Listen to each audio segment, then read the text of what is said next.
Bonjour à tous. Alors, nouvelle vidéo pour vous parler du site logiciel éducatif.fr qui va vous permettre de réviser les maths, mais également du français. Alors, qu'est-ce qu'on a? On a des petits jeux en conjugaison. Imparfait, futur, passé composé. Comment ça fonctionne? Je clique sur jouer, je rentre mon pseudo suivant et je réponds.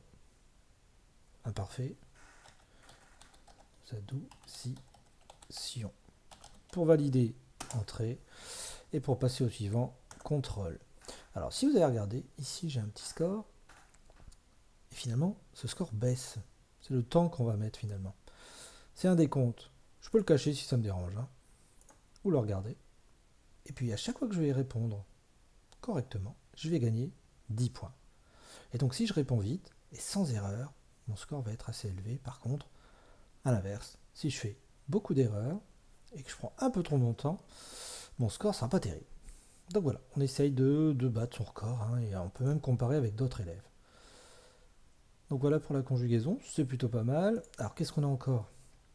On a les analyses grammaticales. Cette petite application est sympa parce que ça reprend ce qu'on fait de temps en temps en classe. On a une phrase, on va cliquer sur les parties de la phrase et on va choisir la fonction. Alors ici, dans la matinée, on est sur ce qu'on appelle un complément circonstanciel de temps. Ça nous indique quand ça se passe. Le tu ici, c'est le sujet. Apprêter, on est sur le verbe. Alors ici, on a un complément du verbe. Tu as prêté quoi? Un stylo. Et on a déjà discuté en classe du nom de ce complément. On appelle ça un COD. Et acquis, on appelle ça un COI. Alors c'est quelque chose qui sera revu quand on rentrera avec les CM2. Bon. Les CM1, vous l'avez déjà ici dans l'application, mais on va dire que c'est peut-être un peu compliqué pour vous. Donc, si vous n'y arrivez pas, ce n'est pas très grave.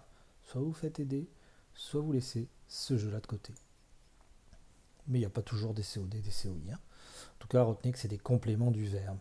Donc voilà, ensuite, qu'est-ce qu'on a d'autre? On a en orthographe quelque chose qui est assez rigolo. Alors, il y a plein de jeux, vraiment, où je vous invite à tout tester, même pour ceux qui auraient encore quelques difficultés sur les homonymes ou sur des sons. Eh ben, on peut s'amuser à jouer à ça. Alors, moi, ce que j'aime bien, c'est orthoclavier. Orthoclavier, on choisit son niveau, on peut paramétrer, et en fait, il va falloir taper des mots. Alors, c'est des mots qui sont un peu comme les listes, c'est des mots qu'on espère acquis, on va dire, en fin d'école primaire. Alors, on peut choisir d'autres niveaux, et donc il faut les taper. Donc là, ça demande une certaine dextérité. On fait entrer. Alors, on peut demander pour que ça soit directement validé. Et donc, il va falloir regarder le mot et ensuite regarder le clavier. Et donc, ça va aider à la mémorisation. Donc, c'est intéressant comme application. Donc, on peut jouer à ça.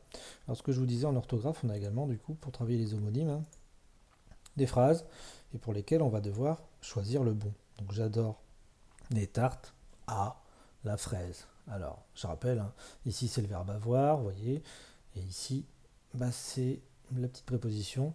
Donc, on va choisir celle-là et on continue. Et on peut faire ça pour tous les homonymes. Donc, vraiment, de quoi bien réviser tout en s'amusant. Donc voilà, alors il y a plein d'autres choses à faire. C'est des conseils que je vous donne. Je vous dis à bientôt. Au revoir.